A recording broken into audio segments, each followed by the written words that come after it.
Hola Pérsida, por ahí vi que me saludó. Buena tarde. Buena tarde, patojos y patojas. ¿Qué tal, licenciado? Buenas tardes. Buenas tardes, licenciado. Para Patricia, Víctor Augusto. Hola, hola, buena tarde. Buena tarde. Oscar, hola, ¿cómo está Gustavo?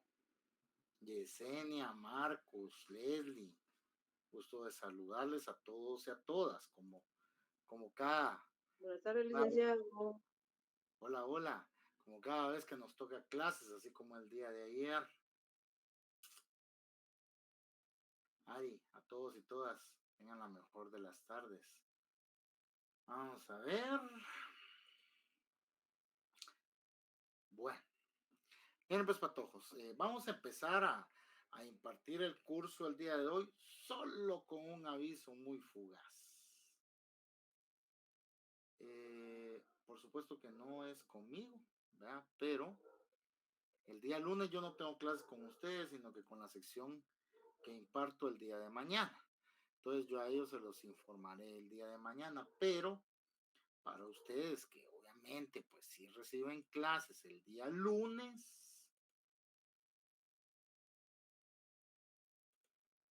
no van a haber clases, oye. Nos acaban de informar a todos los profesores que, como ustedes ya, si no lo sabían, por ahí no se sorprenda, Brian, hombre, hay que fin de semana largo, patojos, hombre, fin de semana largo.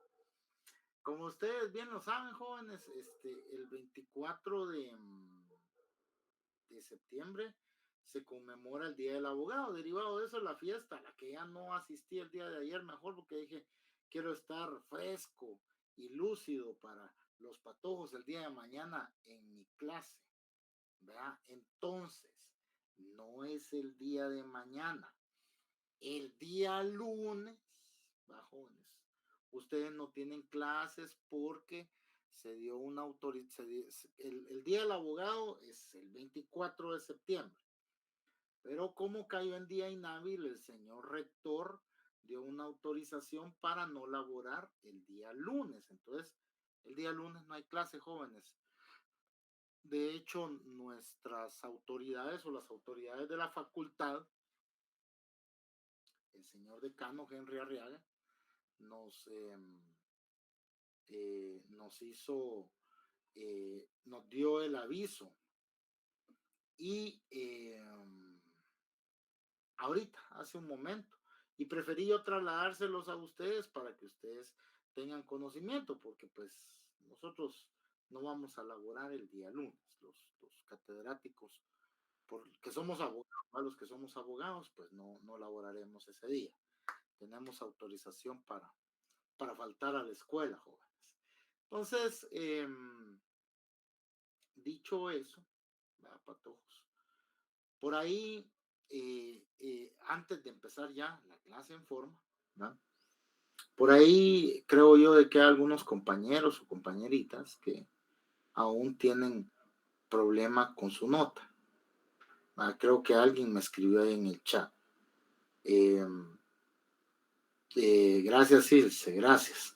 Nos estamos disfrutando no el día del abogado, sino que la semana, porque la celebración para nosotros empezó desde el 18, desde el día lunes y se extiende hasta mañana. Entonces, todas las semanas de celebrar, pero nuestro día es el 24 de septiembre, patojos y patujas. Tómenlo en cuenta porque ustedes ya cuando se gradúen, si van a laborar en alguna institución, pues regularmente a uno le dan su día, va, patojos. Eso ustedes lo tienen que saber.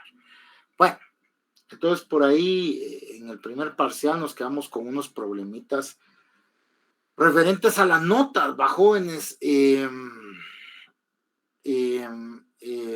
Si alguien ya resolvió en control académico, como me está avisando ahorita aquí, háganme la campaña, la o las personas que ya hayan resuelto, me escriben por mensaje privado a mi celular, por WhatsApp, por favor, porque, o sea, yo, miren, jóvenes, quisiera conocerlos, quisiera conocerles el rostro a cada uno de ustedes y pues memorizarme los nombres de cada uno de ustedes, pero lamentablemente pues son bastantes, y si bien es cierto, uno hace un esfuerzo por ubicarlos, obviamente pues por ahí se nos van algunos nombres y algunos rostros, ¿va? Más de aquellos compañeritos o compañeritas que pues nunca les ve uno el rostro, ni en clase virtual, y yo creo que ni en clases físicas, porque hay quienes definitivamente pues no llegan. Pero bueno, esa no es la cuestión. Las personas que ya hayan resuelto su situación me escriben a mi WhatsApp, al mío, a mi teléfono, no al chat del grupo, sino que a mi teléfono, indicándome ese extremo, porque si ya resolvieron es que no tienen nota. Yo tengo unos exámenes ahí que pues no los pude cargar al sistema porque no estaban asignados. O no sé qué situación es la que estaban atravesando, pero era administrativa. Entonces me escriben, me indican ese extremo: mire, fíjese que ya resolví la situación de control académico, le solicito de que cargue mi nota. Yo me evalué con usted en el primer parcial, mi nombre es fulano, fulana de tal, mi número de carnet es tal, para que yo tenga los datos necesarios para ir a abrir mi hoja de cálculo, ver la nota y cargarla al sistema. ¿Vea? Dicho eso, vamos a continuar con nuestra actividad académica, jóvenes. El día, o mejor dicho, en estos días, patojos y patojas, pues ustedes ya están enterados que a principios de la primera semana de octubre inician las evaluaciones parciales, entonces ya pronto les estarán publicando a ustedes el calendario correspondiente. Nosotros tenemos aproximadamente con esta como unas 4 clases probablemente antes del examen, porque en medio del examen todavía vamos a recibir una clase. Y no se me pongan mal, jóvenes, por lo sucedido con ustedes. Yo clarito se los hice ver. Yo no voy a buscar perjudicarlos a ustedes, a nadie en particular, a nadie, pero sí tienen que estudiar.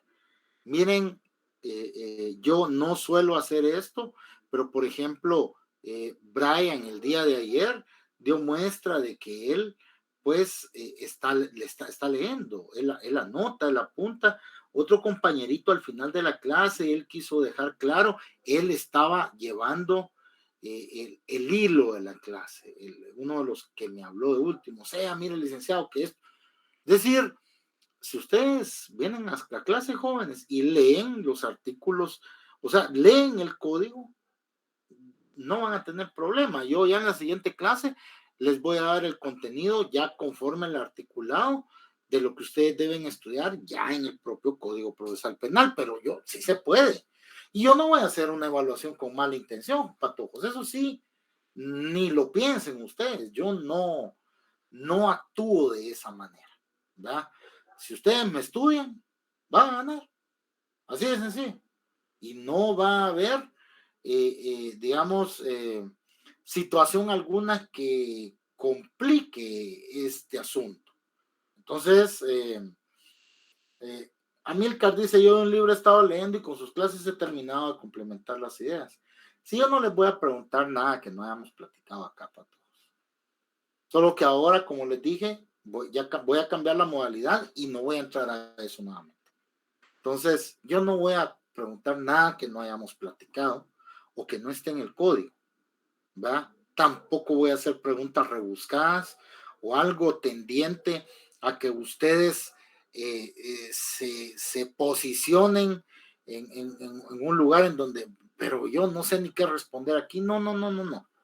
Olvídense de eso. Mi examen va a ser igual, solo que la metodología va a cambiar. No les voy a decir cuál es, pero mi examen va a ser igual.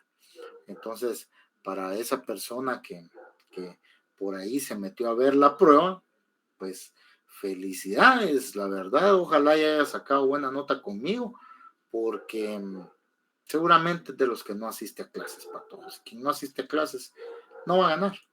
Eso sí es sencillo, no va a ganar. Entonces, continuemos con los que, pues, si quieren estar aquí y si quieren aprobar mi curso, a patojos. Bueno, no lo van a tomar, jóvenes, como les dije yo el otro día, no lo van a tomar a mal. yo no estoy tomando una mala actitud con ustedes. Si hubiera querido tomar una mala actitud, anulo el examen, ¿verdad? O hubiera, hubiera utilizado desde ahí la metodología que voy a utilizar en el segundo parcial, ¿verdad? Entonces, no lo tomen a mal. Yo les dejé su nota, ya estuvo. Ahora bien, no vamos a hacer lo mismo porque yo tampoco me puedo posicionar en una, puedo ubicarme en una postura de que en mi clase el alumno va a poder hacer lo que quiera, porque no es así. ¿Va, jóvenes? No es así. Al mal estudiante me refiero. Porque de todo hay, jóvenes, de todo hay. Hay buenos estudiantes, habemos estudiantes regulares, sabemos malos estudiantes, ¿verdad? Pero de todo hay.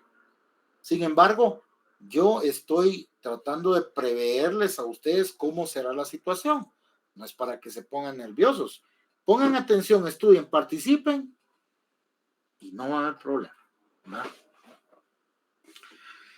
Bueno, vamos pues.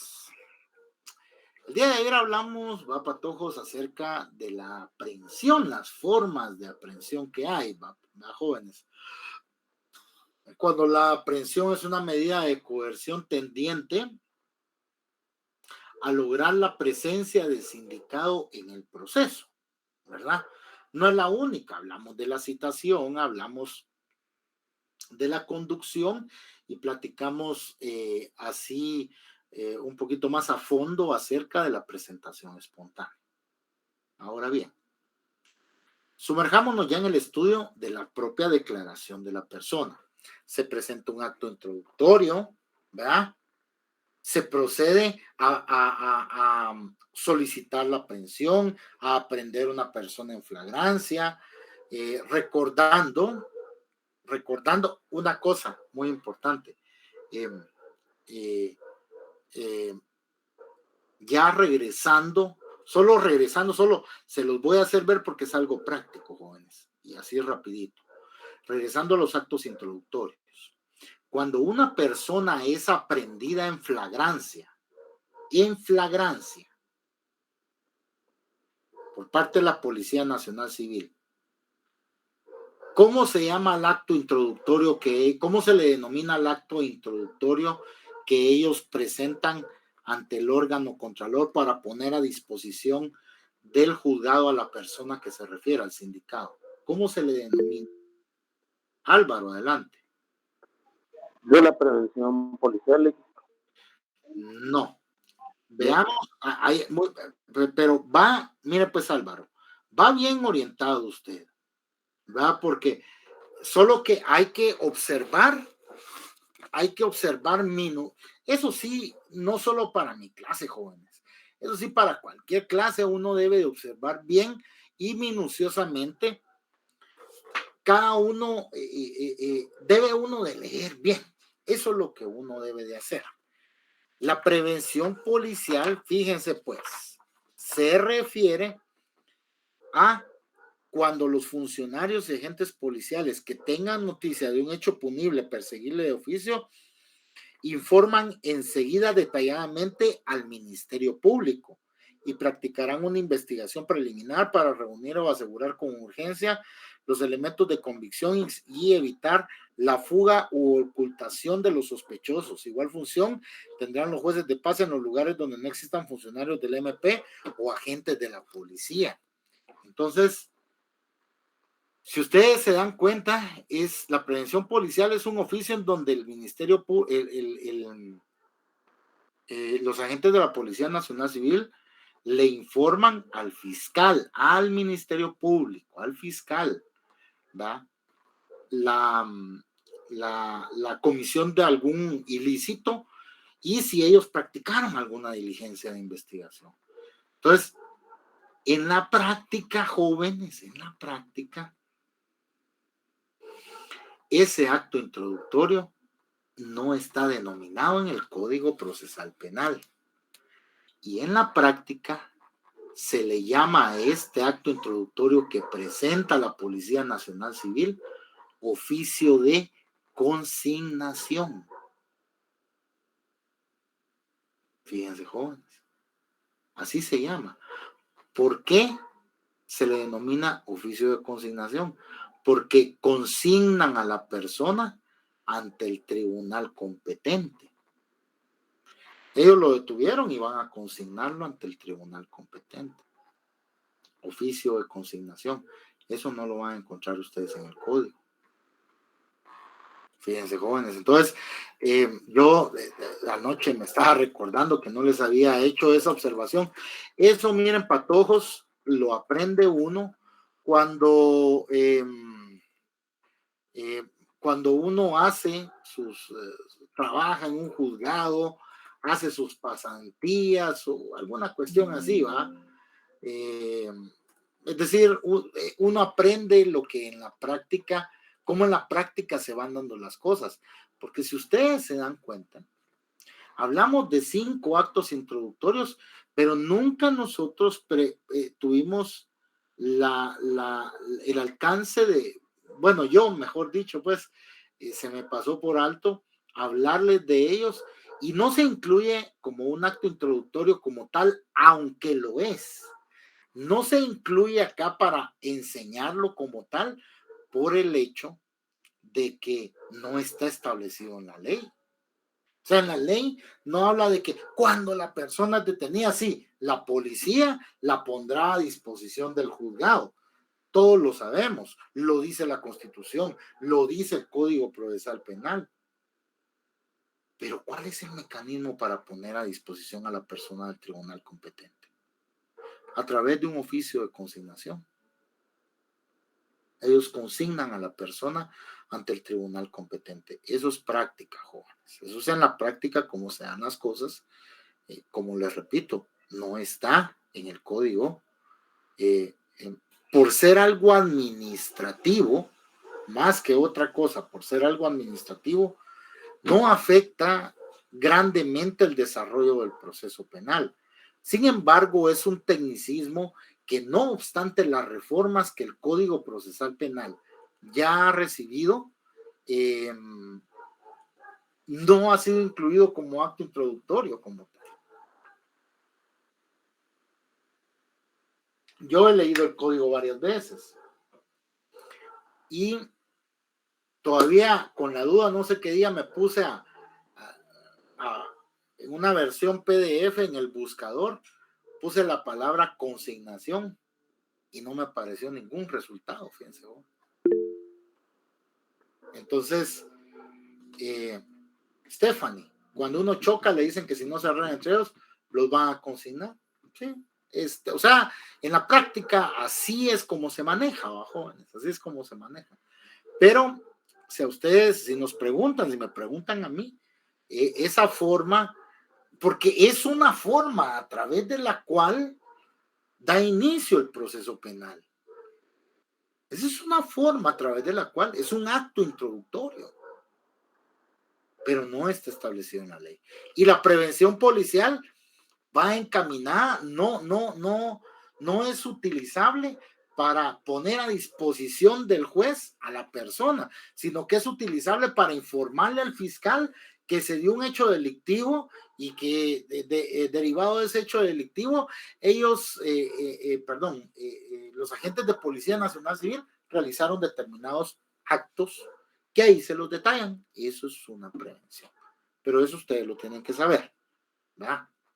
Ahora bien, continuamos con la declaración de sindicato. ¿Qué es lo que tenemos aquí?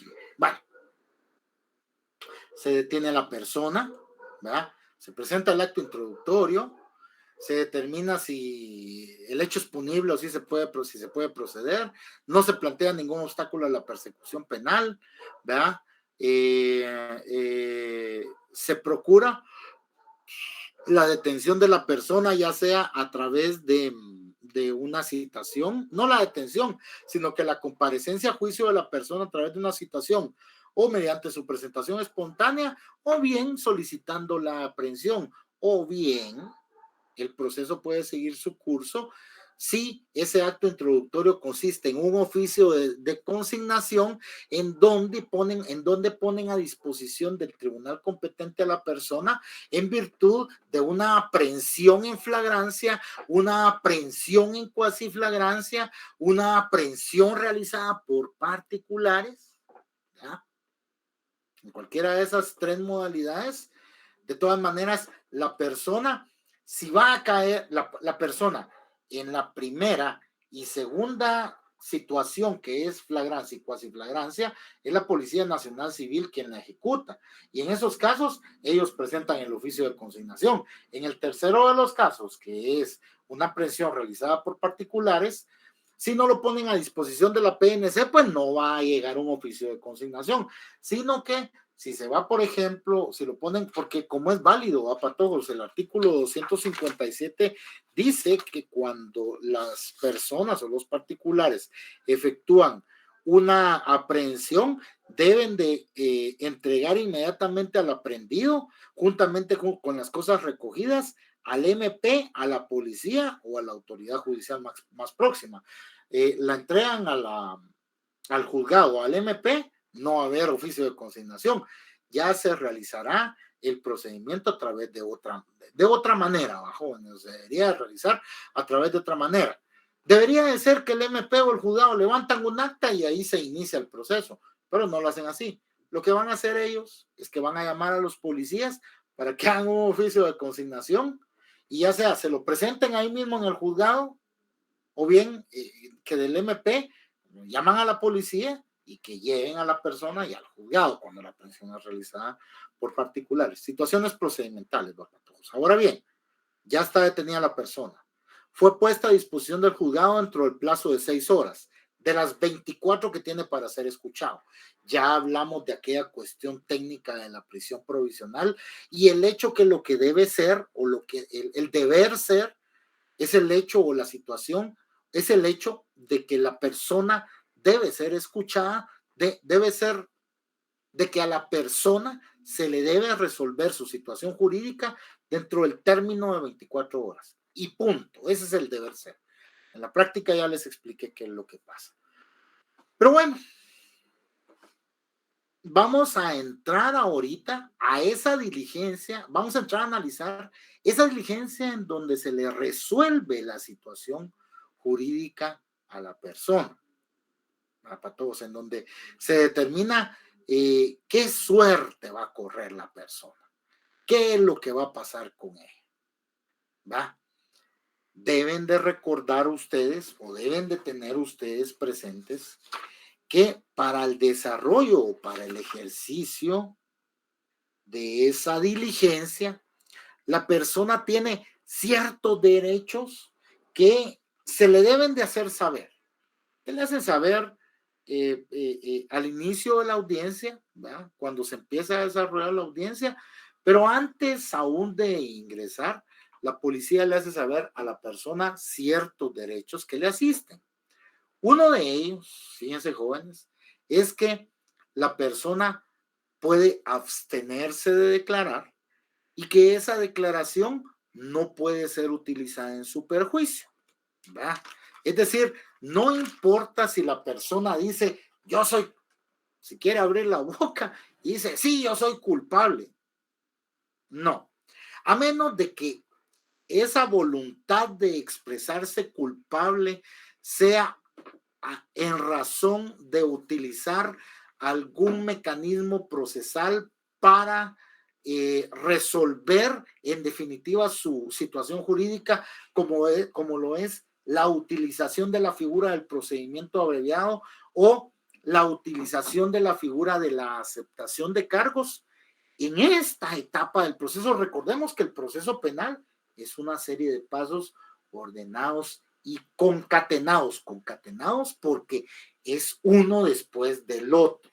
No nos podemos ir al final si no hemos pasado por el principio, así, uno tras el otro. Y ahorita estamos en la declaración. Toda la persona tiene derecho de abstenerse de declarar. Que si declara esa declaración no va a ser utilizada en su perjuicio. No puede ser utilizada en su perjuicio. Además, de que la persona puede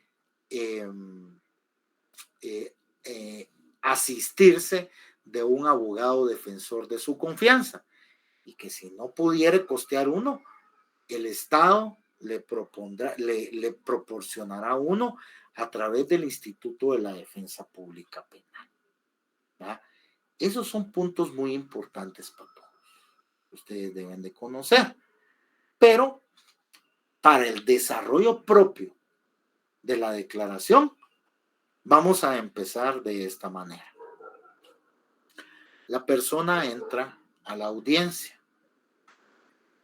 ¿Quiénes van a estar en esa sala de audiencias? Va a estar el juez, el asistente del juez, el auxiliar judicial, ¿va? El asistente de audiencias. Va a estar el representante del Ministerio Público, ¿va? Que regularmente es un auxiliar fiscal. Cuando son casos delicados, pues comparece el agente fiscal. Va a estar el sindicado y va a estar su abogado defensor. Tiene derecho a estar presente en esa diligencia la víctima o el agraviado. Ahí sentadito entre el público, tiene derecho a estar presente, ¿va? Y si él quisiera manifestarse de alguna manera, también tiene derecho a hacerlo. Eso lo establece el artículo 124, 118, 118 creo que es el que lo establece, el Código Procesal Penal. Ahora bien, vamos a darle inicio a la audiencia, ¿va? Acá, la audiencia de declaración de sindicado, después de que Juan Pérez fue detenido porque el día 15 de septiembre a las 18 horas en el Parque Central, ubicado en la Plaza de la Constitución, ubicado en la zona 1 de la ciudad capital, despojó de sus pertenencias, ¿verdad? Haciendo uso de un arma blanca o cuchillo a Luisa López, ¿verdad? La despojó de un bolso dentro del cual se encontraba su cartera, dinero, identificaciones, su teléfono móvil, etcétera, ¿verdad? Pero utilizó un cuchillo, ¿verdad? La persona fue detenida en flagrancia, ¿verdad? Siendo las 6 de la tarde, unos policías ahí iban cruzando la esquina y observaron cuando la persona estaba asaltando a Luisa López y fueron y lo detuvieron. Entonces,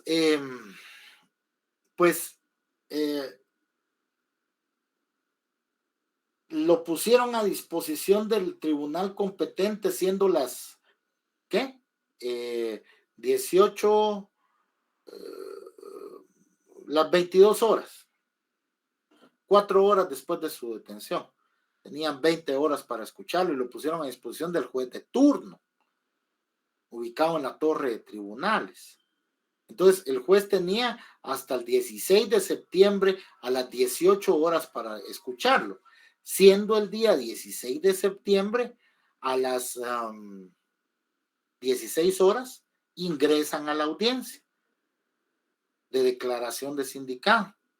El Ministerio Público manifestó estar listo, ya tenía la declaración de algunas personas, mandó a los investigadores del DEIC a solicitar las cámaras de una tienda que estaba ahí abierta y que casualmente tenía una cámara apuntando ahí al lugar del hecho. Los investigadores documentaron a través de álbum fotográfico el momento mismo de la comisión del ilícito y seguidamente pues se procedió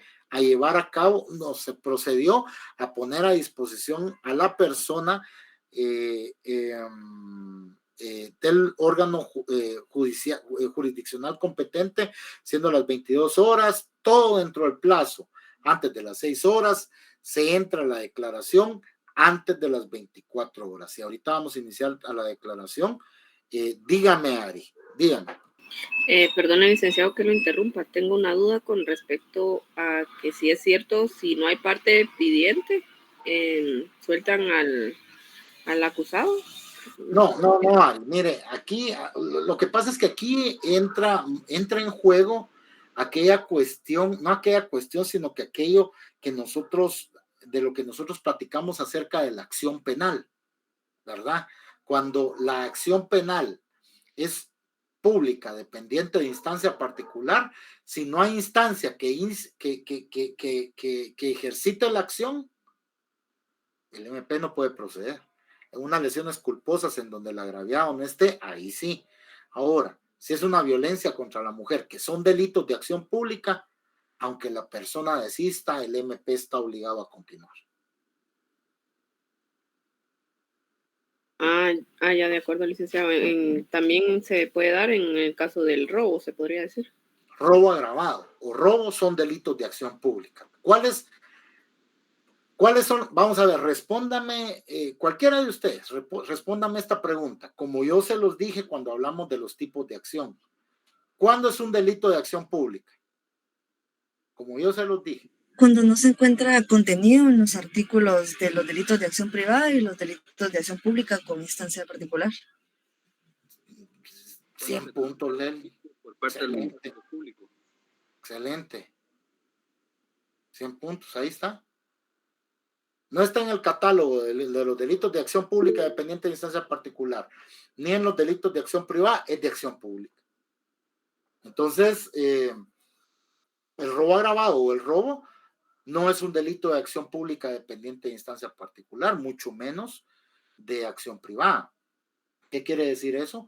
Que aunque la persona, Luisa López, diga, bueno, yo ya no quiero continuar, yo desisto, yo renuncio al ejercicio de mis derechos, el MP tiene la obligación de continuar.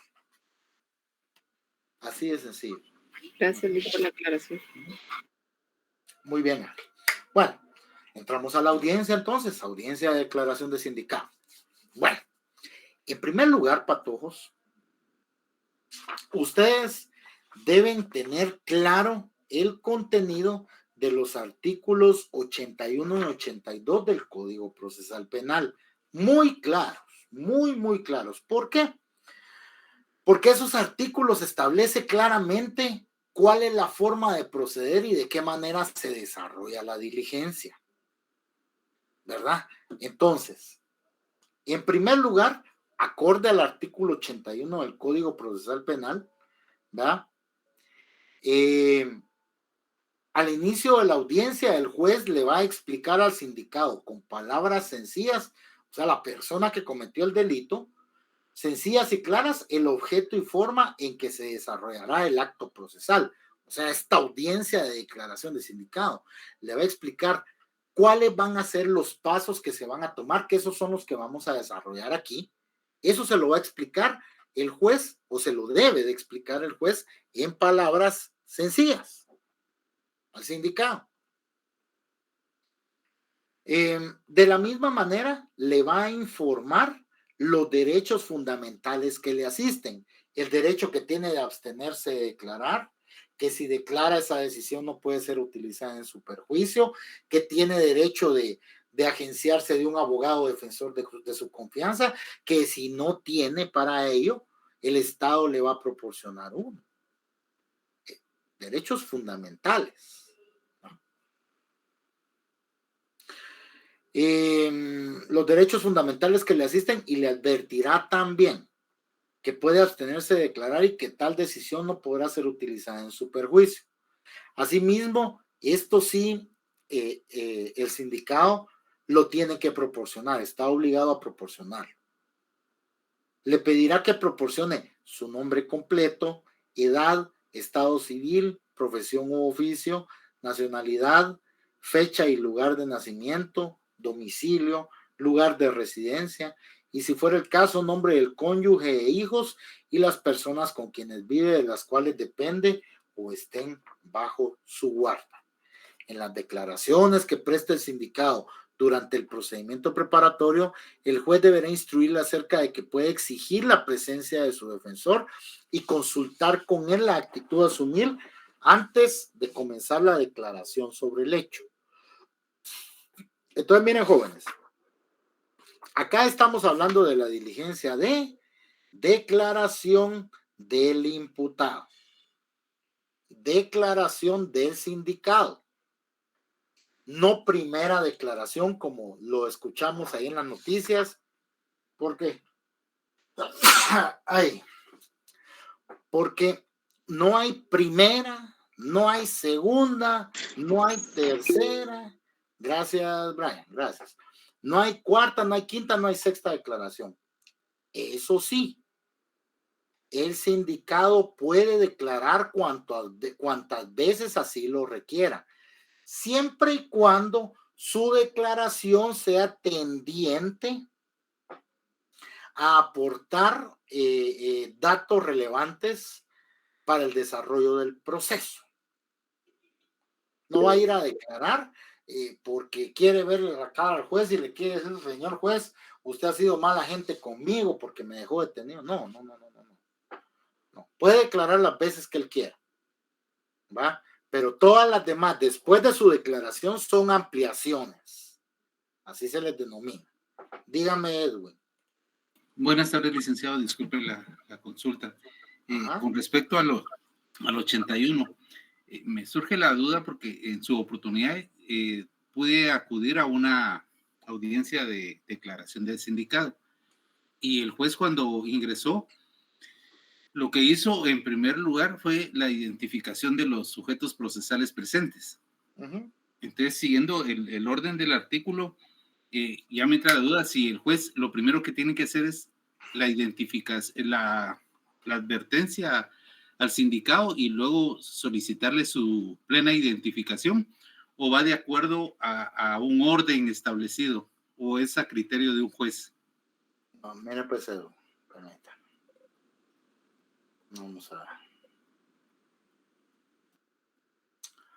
Vamos a ver, requerimiento de audiencia.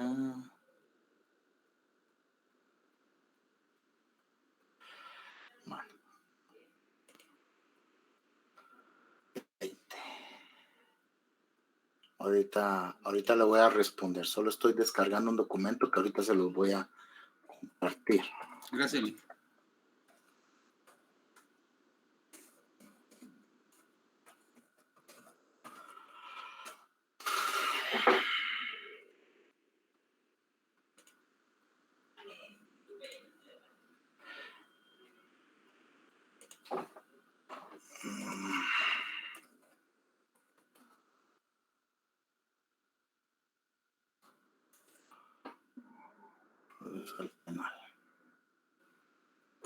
Bueno, entonces ahorita ustedes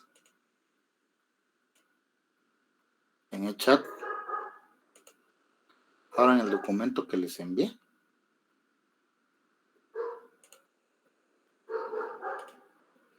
Y ubíquense en el artículo 20.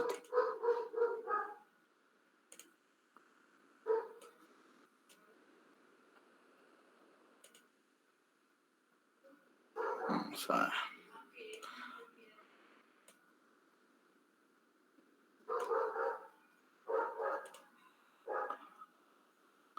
¿Ya lo tienen?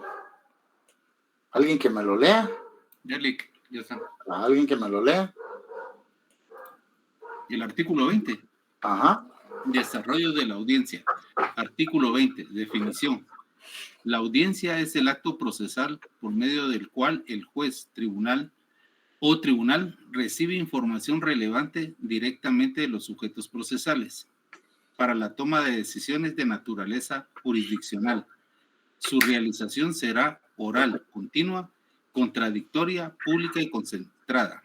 Será presidida por el juez o presidente del tribunal desde su inicio hasta el final y requiere de su comparecencia ininterrumpida y de las personas necesarias para el acto procesal que motiva su realización.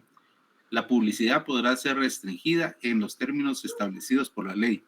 La suspensión de una audiencia es excepcional y por causa expresamente justificada. ¿Hay algo más ahí? No. No, hasta ahí termina, porque ya inicia el artículo 21. Entonces léame el 21, ¿verdad? Artículo 21. Forma de realización. Salvo que la ley indique una forma especial, la audiencia se realizará en los siguientes términos. Primero, el juez tribunal se constituirá en el lugar y hora indicada en forma previa. 2. El juez que preside verificará la presencia de las partes y otras personas admitidas para ser oídas en el acto procesal concreto. 3. Verificado el punto anterior, el que preside indicará en términos sencillos el motivo de la audiencia y la persona que solicitó su realización. 4. El peticionario señalará su pretensión en términos concretos, la presentación de sus pruebas y argumentación respectiva. Dejémoslo ahí, okay. Dejémoslo. Muy bien. Lo que yo les transmití ahí a ustedes, lo que yo les compartí es el reglamento interior de juzgados y tribunales penales, ¿verdad? Porque es derecho penal es lo que estamos estudiando, derecho procesal penal. Ese está establecido mediante el acuerdo 32, creo que es 24-2005 de la Corte Suprema de Justicia. Entonces, ese reglamento establece la forma en el que las audiencias orales deben ser desarrolladas dentro del ámbito penal. Y no solo eso, igual ustedes lean ese acuerdo, todo, lo leen todo, porque todas esas normas son de aplicación obligatoria, observables de manera imperativa por parte de los jueces dentro del desarrollo de las audiencias orales. Pero, ¿a dónde voy yo? Nosotros acá, ahorita, estamos aprendiendo las situaciones de fondo que deben de ser tratadas en el desarrollo de la audiencia de declaración de sindicado. No las de forma, aunque las de forma tienen ustedes igual que aprenderlas, porque ahí a ustedes les dice la forma en la que la audiencia va a ser desarrollada. ¿Verdad? Si miran, en términos generales dice, indicará las pretensiones que no sé qué. Ahí es para cualquier audiencia. Acá estamos hablando de la audiencia de declaración de sindicado. El fondo, los requisitos que no deben de faltar en el desarrollo de la audiencia para que ésta pueda ser llevada a cabo. Ahí es en donde nosotros vamos.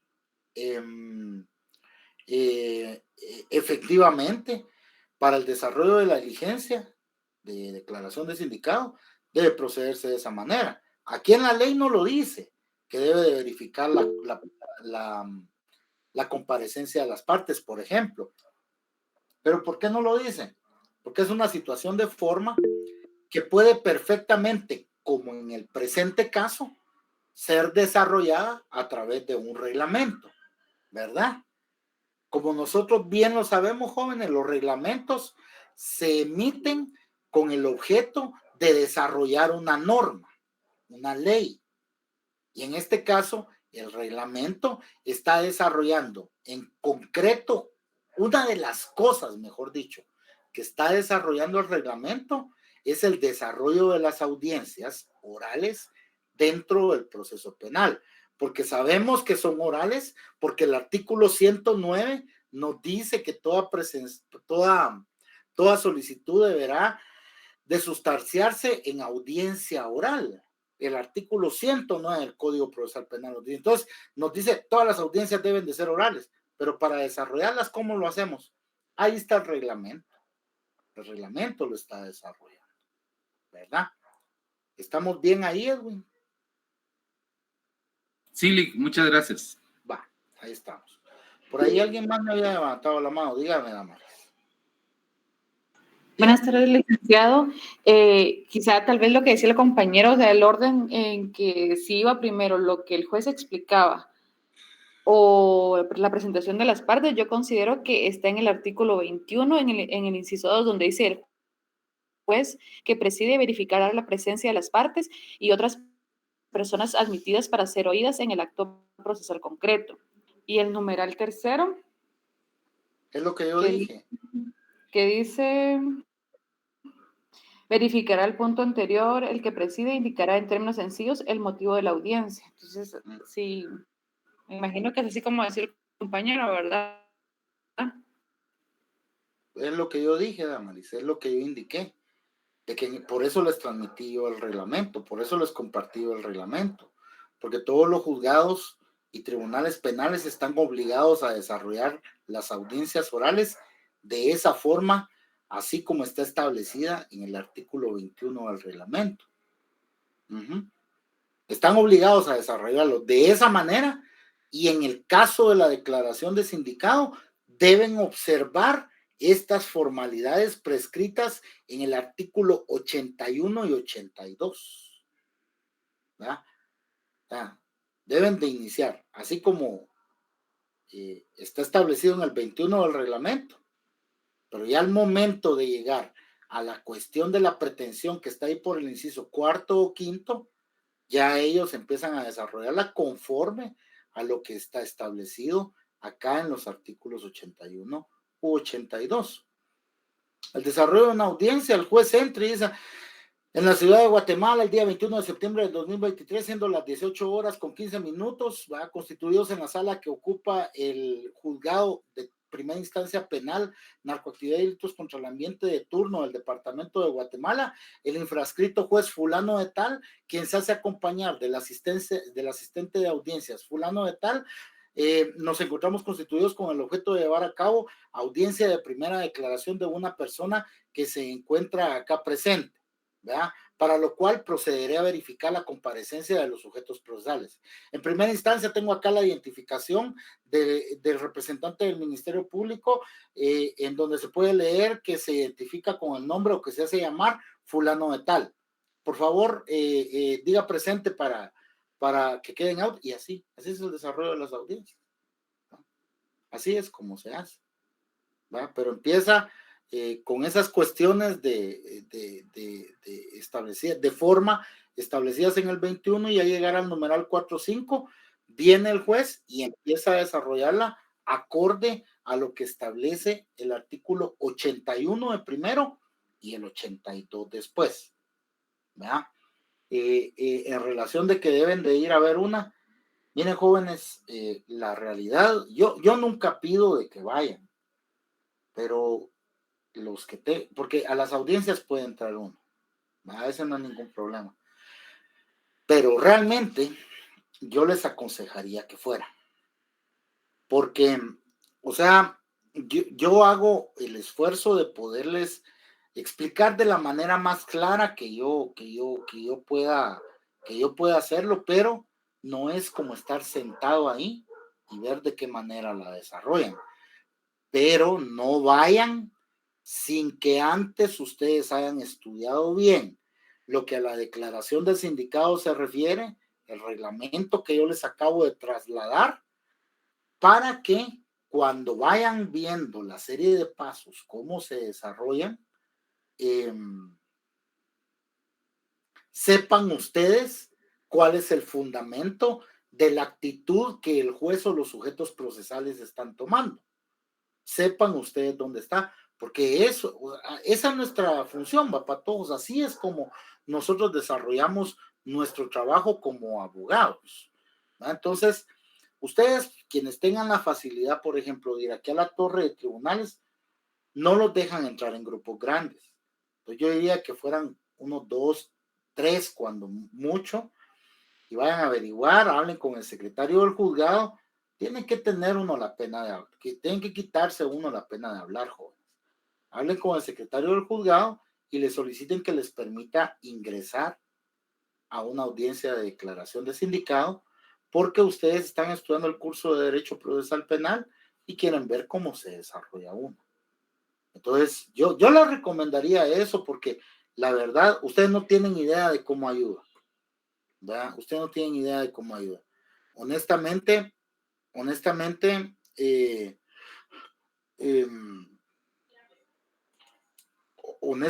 yo, a mí se me facilitó mucho el sumergirme en este campo, en este ámbito del derecho penal, porque yo todo el tiempo que trabajé en el organismo judicial, trabajé solo en juzgados penales.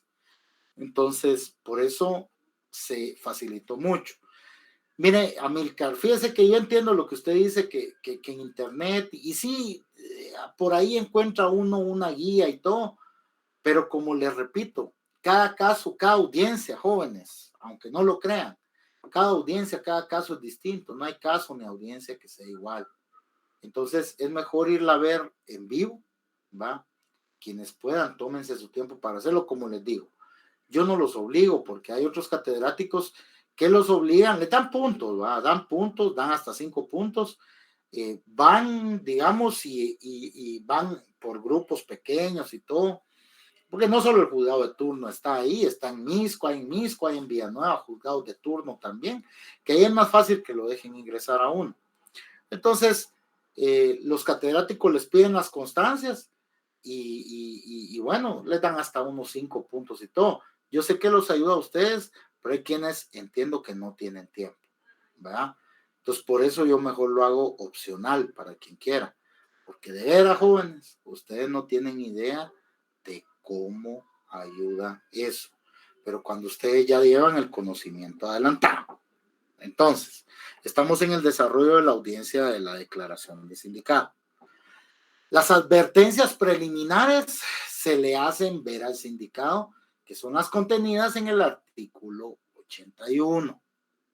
Luego, el artículo 82 concretamente ya establece la forma en la que esa pretensión de fondo va a ser plasmada en primera instancia, ¿verdad? Externada por parte del fiscal, porque acá, en un proceso penal, el fiscal va a tener una pretensión, el abogado o defensor va a tener una pretensión también. El juez tiene que decidir. Entonces, en primer lugar, ¿qué es lo que se hace? El juez le da la palabra, vamos a ver si eso está aquí o yo nada más tengo que irselos desarrollando. El juez le da la palabra al fiscal para que intime los hechos. ¿Qué entienden ustedes por intimar los hechos, patojos? ¿Qué entienden? Para que relate cómo fueron los hechos. Muy bien. Solo que, muy bien, Ari. Sí tiene el fiscal que relatar, pero al sindicado. O sea, por eso es intimar, ¿va? Le va a intimar los hechos al sindicado. Le va a imputar hechos al sindicado. Le va a hacer saber al sindicado, ¿verdad? ¿Por qué fue él detenido? ¿Va? Y en qué conducta delictiva o delito se tipifica el hecho que se le atribuye. Es decir, lo que el fiscal, bueno, no solo eso, lo va a hacer con todas aquellas circunstancias de tiempo, modo y lugar, ¿verdad? ¿Cuáles son las disposiciones legales aplicables y los elementos de convicción existentes? Más o menos el fiscal hace esto, miren pues, jóvenes.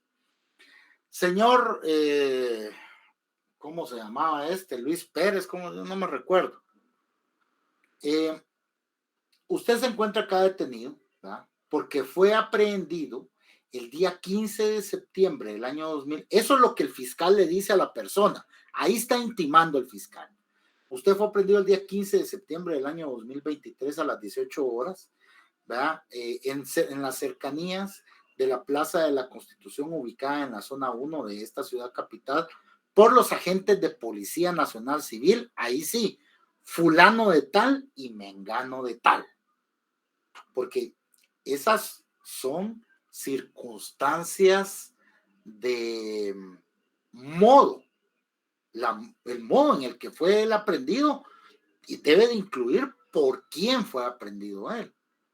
Entonces, usted fue aprehendido por fulano y sutano, ¿verdad?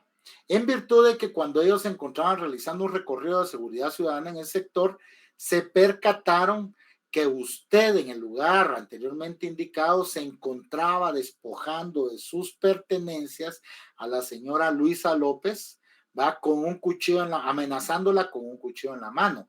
Y derivado de la rápida intervención que realizaron los agentes antes relacionados, se logró evitar que usted se diera a la fuga.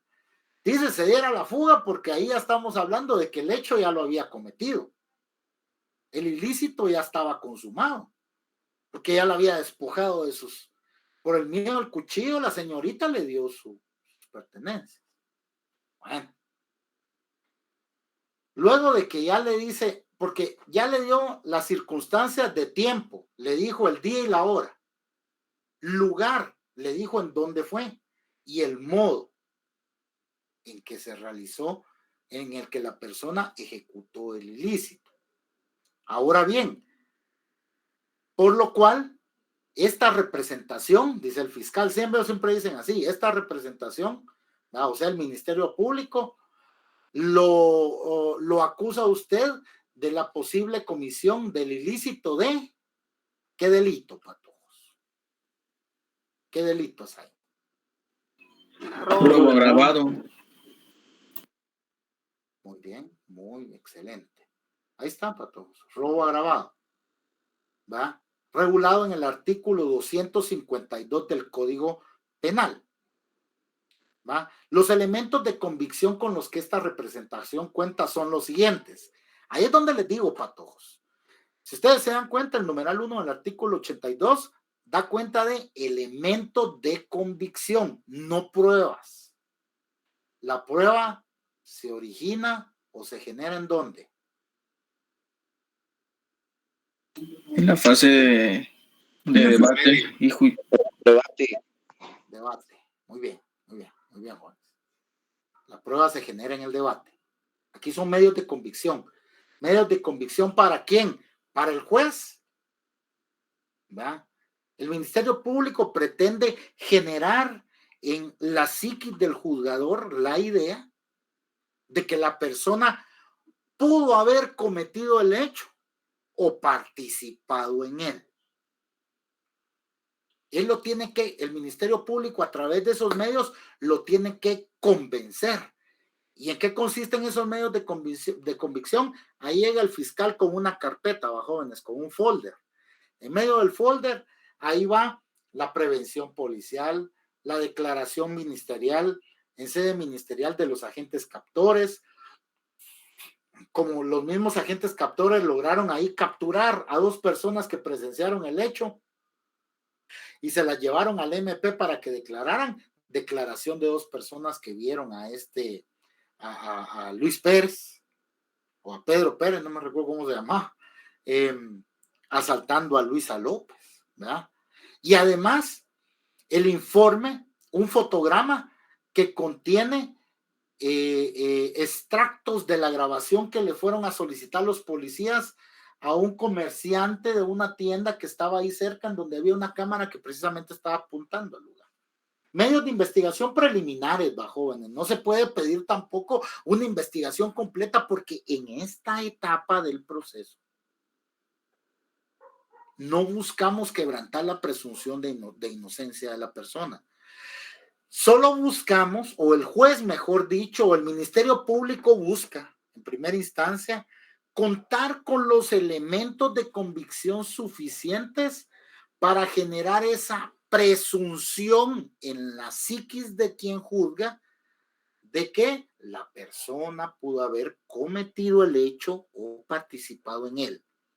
No necesitamos aquel cúmulo de pruebas, jóvenes, algunos elementos, pero tiene que, o sea, esos elementos, esos medios de convicción, tienen que orientar a pensar que la persona tuvo participación en el ilícito que se le está atribuyendo. Estamos en el desarrollo de la audiencia de declaración de sindicado, y eso es lo que hace el MP, intima de primero. Intima de primero. Cuando el Ministerio Público termina, el señor juez o la señora jueza viene y le dice al sindicado: bueno, señor fulano de tal, usted ya ha escuchado al Ministerio Público la intimación que le ha formulado. Debo decirle, como ya le indiqué al principio, que usted está en toda la libertad de abstenerse de declarar, si ese es su deseo. Si usted se abstiene de declarar, esa decisión no podrá ser utilizada en su perjuicio, ¿verdad? En su caso, esa actitud que usted pretenda adoptar en este caso puede ser consultada con su abogado defensor. Entonces, denme un minuto, jóvenes, denme un minuto, solo denme un minuto, perdón.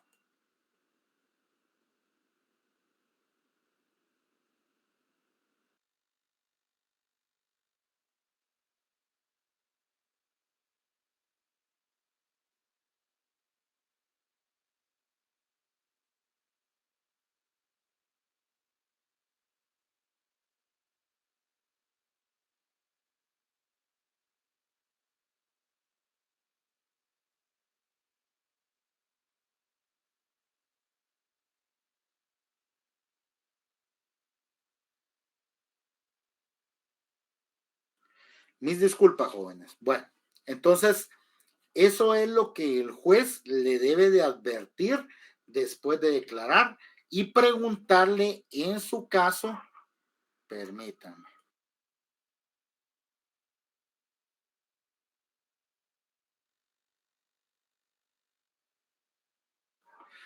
Y preguntarle o cuestionarle al sindicado en su caso si es su deseo declarar. ¿Va? Eso ya es cuestión de la persona si quiere declarar o no. Recordemos que aún y cuando él declare, esa declaración o lo que la persona diga no puede ser utilizada en su perjuicio. Aquí viene la situación. Si la persona declara, entonces se le puede interrogar. Si la persona no declara, no se le pueden hacer preguntas. Ahora bien, aquí viene algo muy importante. Este es otro. Aquí les voy a transmitir otro documento yo.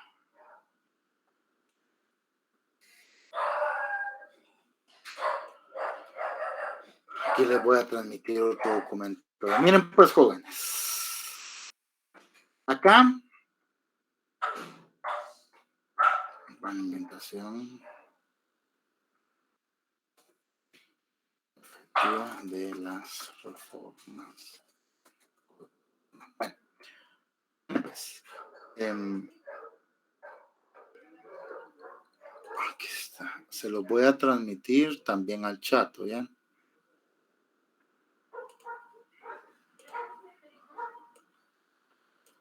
Va. Miren pues, jóvenes, ayer cuando estábamos platicando acerca del artículo 13, me parece, de la Constitución, así rapidito, no, perdón, 9, el artículo 9 de la Constitución, vimos que ese habla de interrogatorio a detenidos, a presos o detenidos. Entonces, miren pues, jóvenes, la Constitución es del año 1985, nuestro Código Procesal Penal es del año 1996. La Constitución establece de que las únicas autoridades facultadas para realizar el interrogatorio a los presos o detenidos son las autoridades judiciales, ¿verdad? Ahora bien, fíjense, mis estimados estudiantes, de que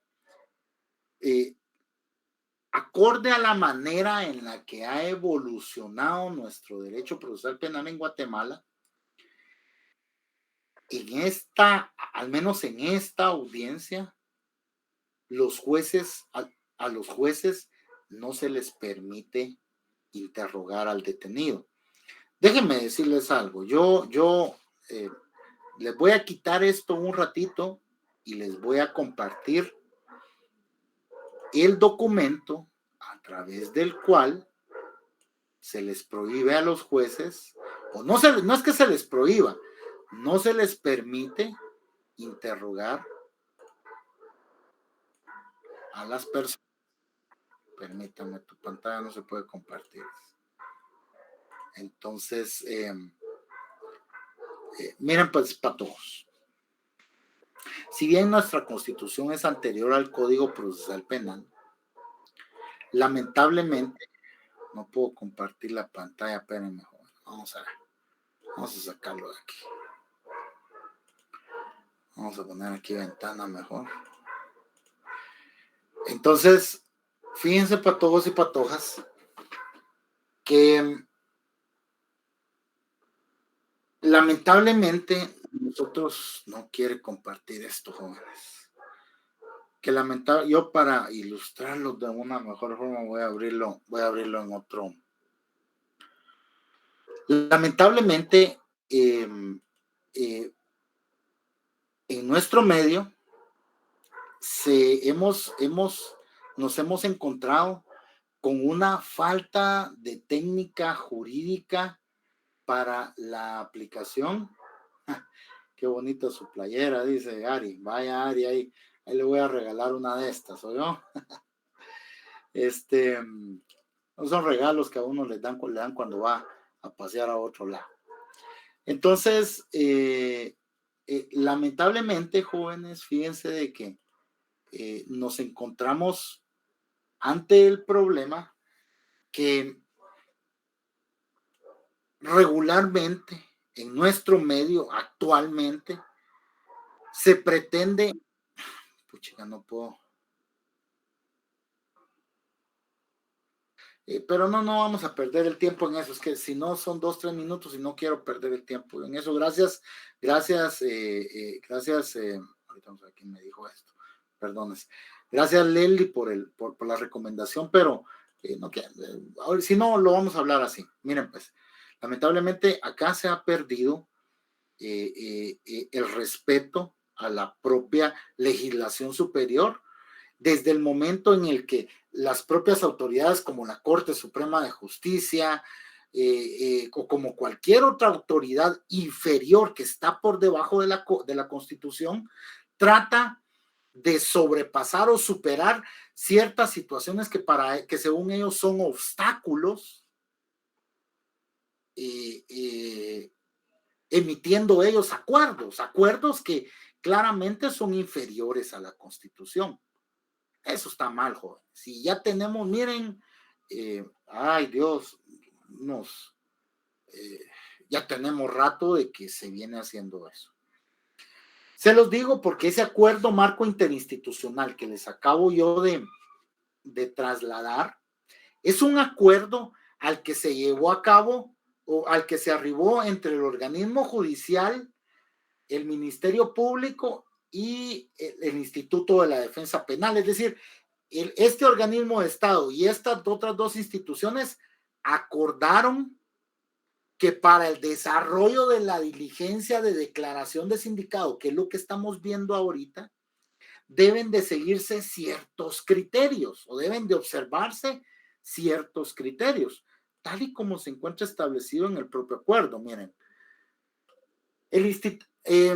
la Cámara Penal de la Corte Suprema de Justicia, el Instituto Público de la Defensa Penal y la fiscal general del Ministerio Público, la fiscal general y jefa del Ministerio Público acuerdan, dicen ellos, la creación de este acuerdo marco interinstitucional para la implementación efectiva de las reformas al Código Procesal Penal. Y ellos acuerdan establecer criterios para la efectiva aplicación de las reformas al Código Procesal Penal. Y se refieren al artículo que estamos estudiando.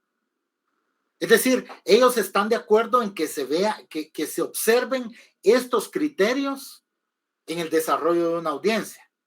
Y miren lo que dice la literal A. ¿Alguien ya abrió el acuerdo? Si alguien ya lo abrió, Sí, léalo, por favor. ¿Qué es lo que A, dice? los jueces no están facultados para interrogar al imputado. Mire usted qué barbaridad. Gracias, Maite. Gracias. Mire qué barbaridad. O sea, ellos tres acuerdan, el organismo judicial y las otras dos instituciones acuerdan de que los jueces no tienen facultad para interrogar al imputado. ¿Pero por qué no, pues? Pero no, el artículo 9 de la Constitución dice que los únicos facultados para interrogar a los presos o a los detenidos son las autoridades judiciales.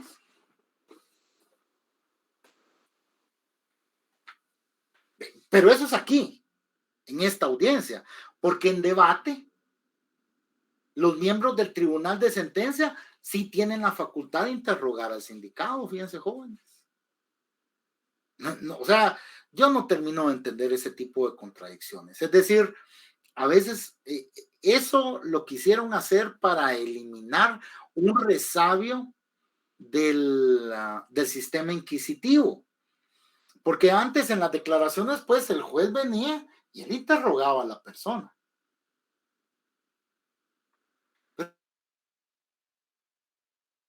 Pero eso le ayuda al juez para lograr tener algún tipo de contexto. Y si al final de cuentas es el juez el que decide. Y de todas maneras la persona puede negarse a responder. Pero a través de un acuerdo, ¿qué les parece a ustedes eso? A jóvenes, yo les digo para que ustedes lo piensen. A través de un acuerdo suscrito entre el organismo judicial y ni siquiera la corte en pleno, ni siquiera el organismo judicial, sino que la Cámara Penal, el Ministerio Público. Y vamos a ver, porque sí dice la Cámara Penal, dice esto, si no estoy mal, vamos a ver.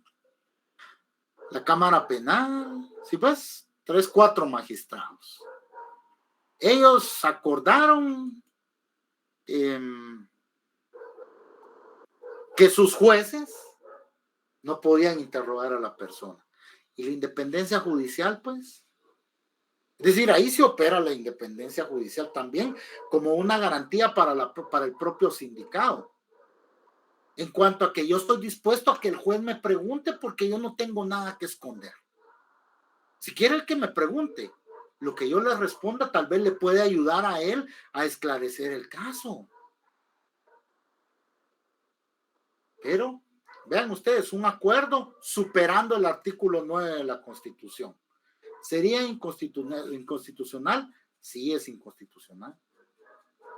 Pero como dijo Karl Marx, ¿verdad, patojos? Los instrumentos o las ordenanzas, las disposiciones que se encuentran libradas, aun y cuando adolezcan de inconstitucionalidad, serán válidas en tanto no se utilice el mecanismo adecuado para declararlas como inconstitucionales.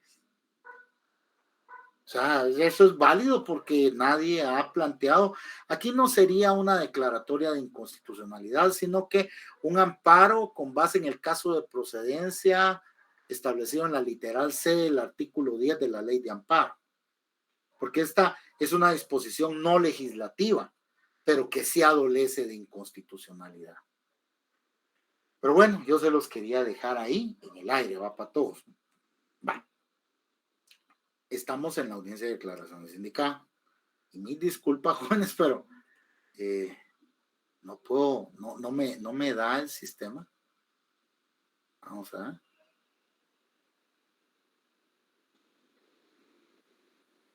Vamos a ver si al menos esta vez sí.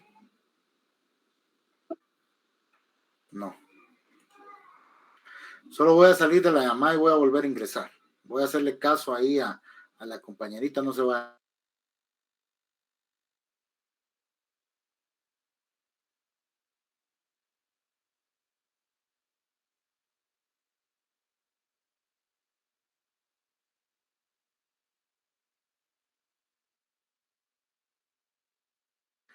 Vamos a ver si ahorita sí funciona esto para todos.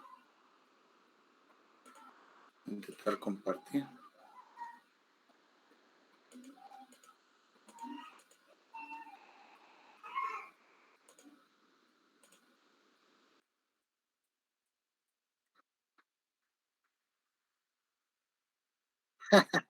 Hoy está peor todavía porque ni siquiera mi cámara activa. Bueno, ahorita le voy a encontrar a esto yo. Sigamos mejor. Entonces, mis estimadas estudiantes, la situación acá radica entonces en el hecho de que debemos de tener claro nosotros, permítanme,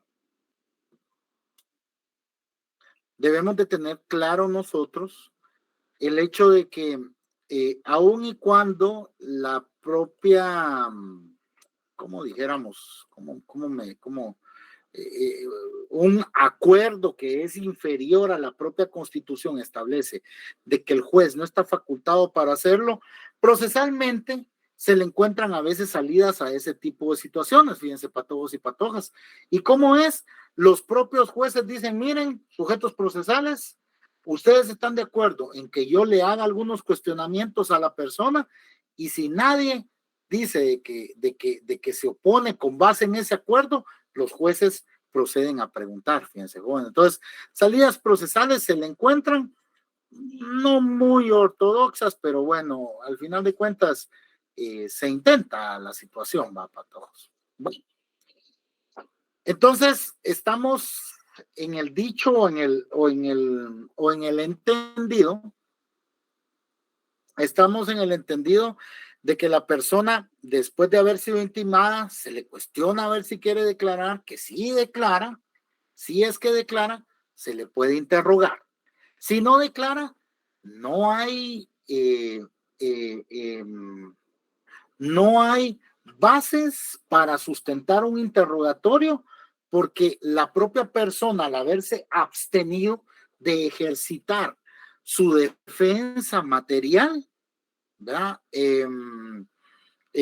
No proporcionó ningún tipo de elemento para poder formular un interrogatorio. Por eso es que el numeral 3 del artículo 82 dice, después de declarar, el sindicado puede ser sometido al interrogatorio legal del fiscal y del defensor, después de declarar. Declare, señor. Si usted declara, entonces lo vamos a someter a interrogatorio. Si usted no declara, entonces pues de plano no va a haber interrogatorio que se le pueda realizar.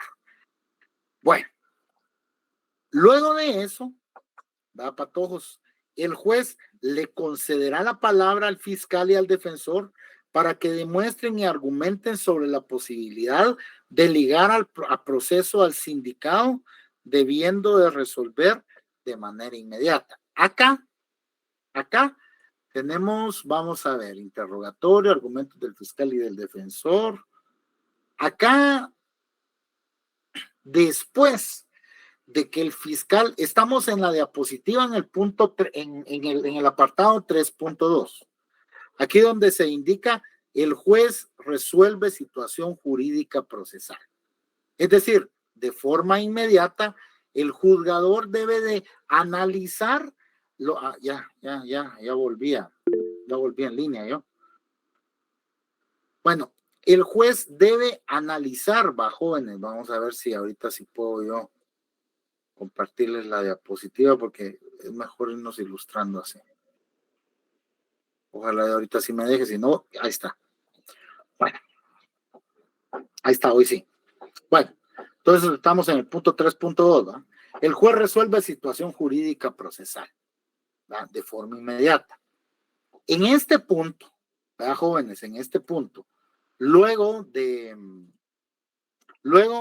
que ya tanto el fiscal como el abogado defensor dieron los argumentos respecto a que el fiscal solicita que se ligue a proceso a la persona, y seguramente el abogado defensor va a pedir que se le decrete la falta de mérito, ¿verdad? Cuando se liga a proceso a una persona, el auto de procesamiento es una figura procesal que la encontramos contenida en el artículo 320 del Código Procesal Penal, ¿va? Sus efectos están contemplados en el artículo 322 del Código Procesal Penal, que eso es lo que nos interesa, los efectos del auto de procesamiento. Cuando una persona es ligada a proceso, es porque el juez, a través de los medios de convicción que el fiscal le presentó, logró determinar la posible participación de la persona en el hecho que se le atribuye, o la posible comisión por parte de esta persona del hecho que se le atribuye. La posible. Es una posibilidad nada más. Entonces, el artículo 322 del Código Procesal Penal establece cuáles son los efectos del autoprocesamiento, que eso es lo que nos interesa a nosotros. Cuando una persona es ligada a proceso, según el artículo 322, ¿verdad? Cuando el juez ya después del análisis de los medios de investigación que le presentó el fiscal, de los argumentos que le dio el fiscal y de los argumentos que le dio el abogado defensor, él llega al convencimiento de que sí hay que ligar a proceso a esta persona. Entonces, ordena ligarlo a proceso. ¿Cuáles son los efectos? Concederle todos los derechos y recursos que el código establece para el sindicado. Es decir, ya es un reconocimiento más serio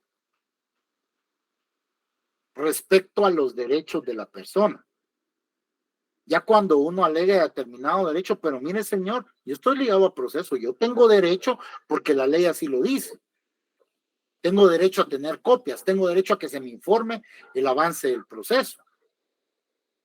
Tiene derecho. La utilización de recursos, este artículo se quedó un poco...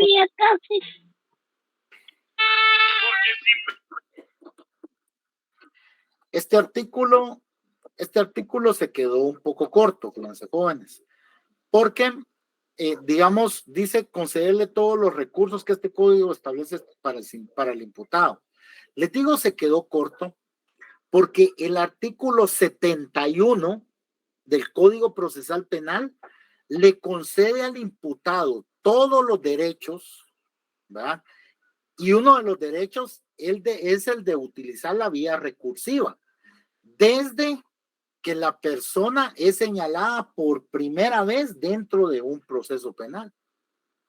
Es decir, mucho antes de que se dicte un auto de procesamiento, la persona goza de los derechos que el propio código establece hacia ella, hacia el sindicato. Y eso no lo digo yo, ya hay doctrina legal al respecto por parte de la Corte de Constitucionalidad. En cuanto al hecho de que una persona no necesariamente tiene que estar ligada a proceso para hacer uso de la vía recursiva, como lo dice este artículo, ¿va? Porque este artículo está dando a entender que en tanto la persona no ha sido ligada a proceso, no puede recurrir. No.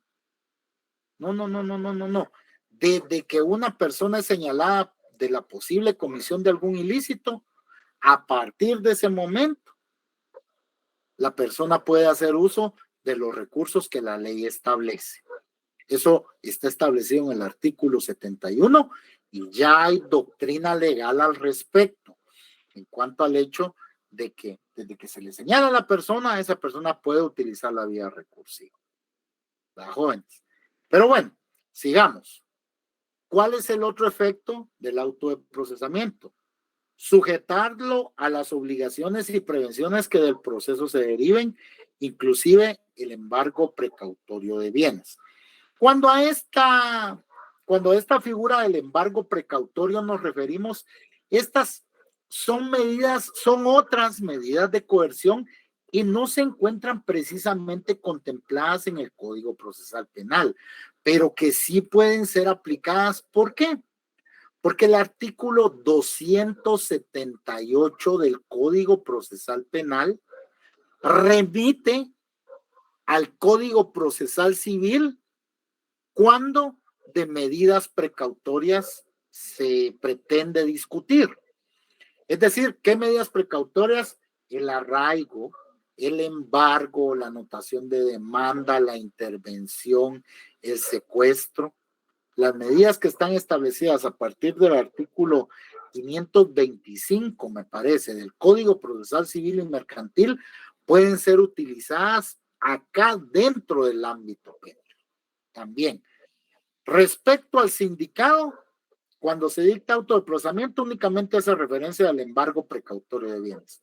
Pero en términos generales, si ustedes se van al artículo 124 del Código Procesal Penal, cuando habla de la acción reparadora, ahí dice que uno de los derechos de la víctima o el agraviado es la de solicitar en cualquier momento la aplicación de medidas precautorias, como esta, como el embargo, como el secuestro, como el arraigo, como la intervención, etcétera, aquellas contenidas en el Código Procesal Civil y Mercantil, aplicables acá, con la única finalidad, en aquel caso, de garantizar el ejercicio de la acción reparadora. Pero bueno, otro de los efectos del auto de procesamiento es sujetar a la persona civilmente responsable a las resultas del procedimiento. Entonces, si después de que el juez ya analizó los medios de investigación o los medios de convicción presentados por el MP, los argumentos del MP, los argumentos de la defensa, decide dictar auto de procesamiento, entonces la audiencia continúa su desarrollo, como lo vamos a ver ahorita. De lo contrario, el juez puede optar por aplicar la figura contenida en el artículo 272 del Código Procesal Penal, que constituye la falta de mérito. El artículo 272 establece que si no concurren los presupuestos para dictar auto de prisión preventiva. ¿Cuáles son esos presupuestos para dictar auto de prisión preventiva? Aquí nos vamos al artículo 259. El artículo 259 nos habla de la prisión preventiva y nos dice: se podrá ordenar la prisión preventiva después de oír al sindicado cuando medie información, 1, sobre la existencia de un hecho punible, y 2, motivos racionales suficientes para creer que el sindicado lo ha cometido o participado en él. Entonces, si concurren aquellos dos presupuestos establecidos en el artículo 259, la figura de la falta de mérito se descarta y se liga a proceso a la persona. Pero si no concurren estos presupuestos establecidos en el artículo 259, es decir, no media información sobre la existencia de un hecho punible y no median motivos racionales suficientes para creer que el sindicado lo ha cometido o participado en él, entonces hay que aplicar la falta de mérito. ¿Y qué es lo que provoca la falta de mérito, patojos? Que el proceso se detenga ahí. La falta de mérito no cierra irrevocablemente el proceso, pero ahí se detiene. ¿Se puede reabrir? Sí se puede reabrir. Una vez concurran nuevos elementos que tornen viable la renovación de la persecución penal y la persona obtiene su inmediata libertad. Hasta aquí. ¿Tienen alguna duda, jóvenes? No, licenciado. No, Ari. Excelente. Luis Fernando, va. Entonces, nos estamos saludando el siguiente miércoles, ¿verdad? Estas clases sí son fundamentales para todos. Fundamentales, no me van a faltar, por favor. Hay un buen grupo ahorita, faltan como 100, y yo sé que ustedes van a salir bien en mi curso si no dejan de asistir. Vamos a dejar la sesión de clases el día de hoy por ahí. Ustedes tienen su siguiente clase. Yo les deseo un excelente descanso, un muy buen fin de semana y espero poderlos saludar a todos sin ninguna novedad.